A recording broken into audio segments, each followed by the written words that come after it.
Before we get going with this week's episode, I have an invitation for you. So if you've ever wanted to dive deeper into something I've talked about on this podcast or wondered how to put the things I'm sharing into practice, I would love for you to join me in the Unfrazzle Lounge, which is a new space I've created for us to come together and have a conversation.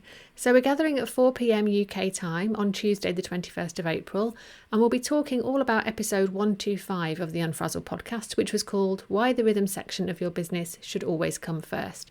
So if you find it hard to stay consistent with the things you know you should be doing to grow your business, then join me in the first ever Unfrazzle Lounge and let's talk about it. So it's free to attend and I'm not selling anything. This is just an opportunity for us to dive deeper together so that you can take practical steps that will help you grow your business. So head to louisemiller.uk/unfrazzle lounge to find out more and to book your place. And I look forward to seeing you there. And now let's get going with today's episode.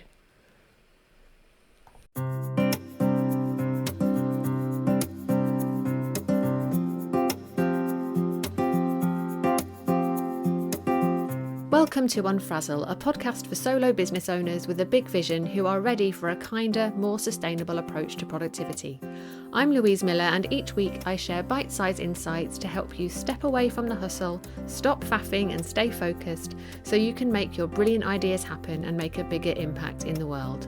Before we dive into today's episode, if you enjoy what I'm sharing here on Unfrazzle and you'd like to support the podcast, you can buy me a cuppa by going to buymeacoffee.com/Louise Miller and making a one-off donation. I'll pop a link to that in the show notes. Okay, grab yourself a cuppa and let's get started. Towards the end of last year, I had an identity crisis.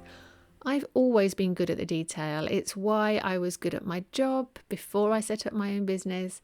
It's why I was such a great VA for the first few years of running my business. But at the end of last year, I suddenly found myself making lots of silly mistakes. For example, a kind soul emailed me letting me know that I'd uploaded the wrong audio for one of my podcast episodes. I had a few diary malfunctions that resulted in double bookings. I sent an email about an upcoming workshop to the people who'd come to that same workshop the year before. Now, thankfully, the people in my world are lovely and they don't mind me being human. But although none of those mistakes were the end of the world, they really got under my skin. Not in a way that made me beat myself up. I've done a lot of work over the years to separate my self-worth from these sorts of mishaps, but in a way that had me questioning my very identity. Because I used to take care of these sorts of details for other people, so how can I now be making such silly mistakes? What's happened to me? Who even am I? And yes, I know that sounds ridiculous, but these are the thoughts that crossed my mind each time I became aware of another silly thing that I'd done. So why am I telling you this slightly embarrassing tale? It doesn't paint a very good picture of me, does it? But I'm telling you this in case you've experienced something similar. So I remember 10-ish years ago, I was supporting a client who'd often talk about brain fog and the fact that she wasn't as on it as she'd been in the past, and it was driving her nuts. And since then, people have been speaking a lot more openly about the changes that they notice as they're in perimenopause. And I suspect that that might have something to do with what was happening for me at the end of last year as well. It was either that or the fact that the year was coming to an end and I was ready for a break, or maybe it was a bit of both. But instead of spending loads of time trying to figure out what was going on, I decided I was going to do something about it. I figured that if these small mistakes are creeping in more often, I need to think about how to prevent them from happening again. I know they probably will because I'm human, but it would be nice to not have them happen 3 times in 1 week. So what I've done is build in a fail-safe. Right, I've built in extra time so that I can do some checking that I wouldn't have needed to do a year or two ago. So for example, when I was launching Tame Your To-Do List earlier this year, I scheduled lots of different emails, each going to different groups of people on my mailing list. I set them up and I got them ready to go as usual. And then I put a note in my diary to revisit them a few days later. So I went back to each email with a fresh pair of eyes and double checked the date and the time they were sending and the people they were going to. So of course, on that occasion, everything was perfect and I didn't need to fix anything. But building in that buffer to check and not just assuming I've got it right first time feels like a really smart move, at least for now. So have you ever had a period where things just kept going wonky in ways that could have been avoided? Maybe you're in that right now.